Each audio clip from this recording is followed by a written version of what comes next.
On Writing by Stephen King. Summary from 4-Minute Books, written by Nicholas Goka and read to you by Andy Mayes. One-sentence summary. On Writing details Stephen King's journey to becoming one of the best-selling authors of all time, while delivering hard-won advice on the craft to aspiring writers. Favorite quote from the author. Books are a uniquely portable magic. Stephen King. The Shawshank Redemption is the highest-rated movie on IMDb. When I first watched the cult classic some 15 years ago, I had no idea that it was based on the Stephen King novella. King? Really? Doesn't he just do horror like Carrie, It, and The Shining? Like me, you might be surprised not just how many, but which stories King is behind, from the Dark Tower fantasy series to emotional dramas like The Green Mile. Even if all he did was horror, though, that wouldn't stain his reputation in the slightest.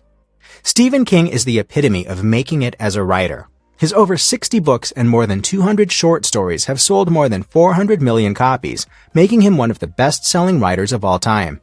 Plenty of his stories have been adapted into movies, TV shows, and more. If you want to be a writer too, King's book, On Writing, a Memoir of the Craft, offers the perfect blend of inspiration and advice. Half memoir, half tips on the craft, it is a must-read for any aspiring writer, yet still a useful book for non-artists. Here are 3 of the most powerful lessons I learned from the book.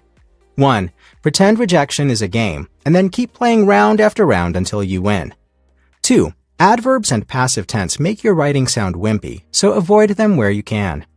3. As long as you read a lot and write a lot, eventually your writing journey will work itself out. Ready to put pen to paper and fingers to keys? Let's see what it takes to make it as a writer. Lesson 1. Treat rejection like a game, and play it until you succeed. Stephen King's journey is one of stubborn perseverance. Where he did get lucky was that his mother encouraged him to start writing at just 6 years old. She told him his first original story was good enough to be in a book, and she also paid him his first $1 for the next 4 ones he wrote. The early praise and earnings were pivotal in his life, but they were also the only ones he received. For the next 10 years, King hardly received positive feedback. He received blunt rejection notes on his story submissions to magazines, like no or not good enough. To not lose his enthusiasm, King treated rejection like a game.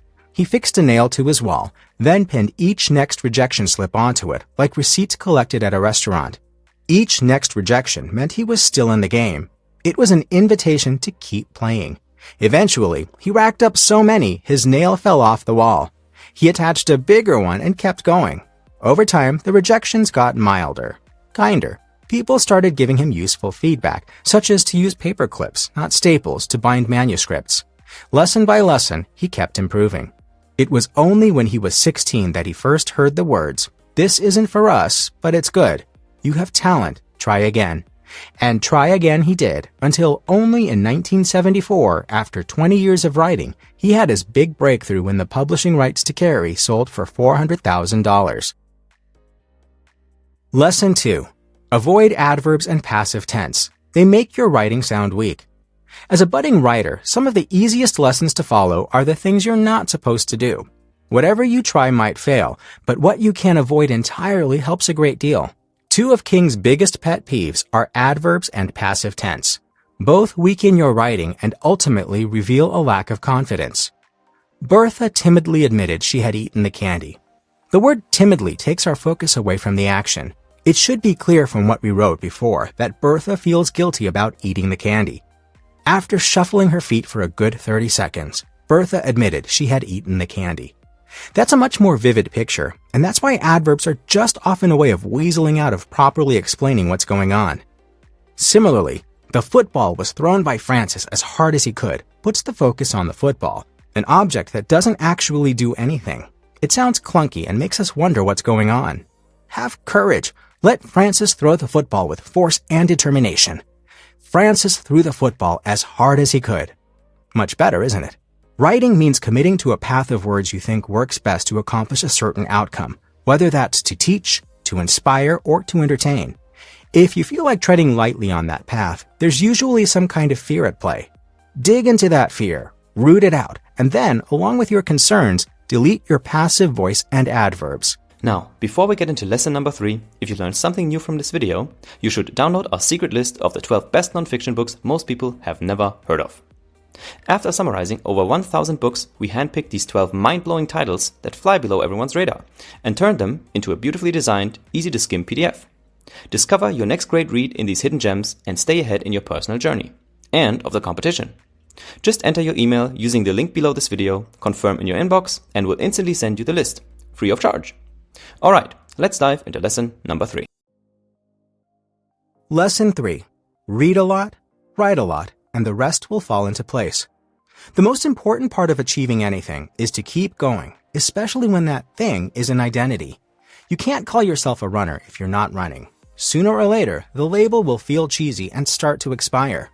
Therefore, the main part of succeeding as a writer is to, well, keep writing. Write a lot, King recommends, especially if you're just starting out. Pick a fixed location and time, and try to produce at least 1,000 words a day, 6 days a week. It doesn't matter if it's good, it matters that you produce. King doesn't write all the time, but when he writes, he tries to hit 6 pages a day. That's a novel every 3 months. The other half, King says, is to study what other people write, and that requires reading. King carries a book wherever he goes. He claims to read around 80 books a year, despite being a slow reader. Studying other people's writing will help you form your own unique taste and style. It'll teach you what's good writing, what's bad writing, as well as how other writers use the tools of language and stories, from grammar and rhythm to character and plot. Pro tip: pretend that a book you really like is actually bad. Try to criticize it. How could you improve it? Could you write something that's even better?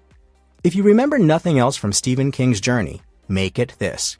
Read a lot, write a lot, and eventually your writing stars will align. Hey, this is Nick, the founder of 4-Minute Books, and if you love this book summary, then make sure to watch this next video where we've summarized the book I can't stop telling my friends about. Click on over and let's get started.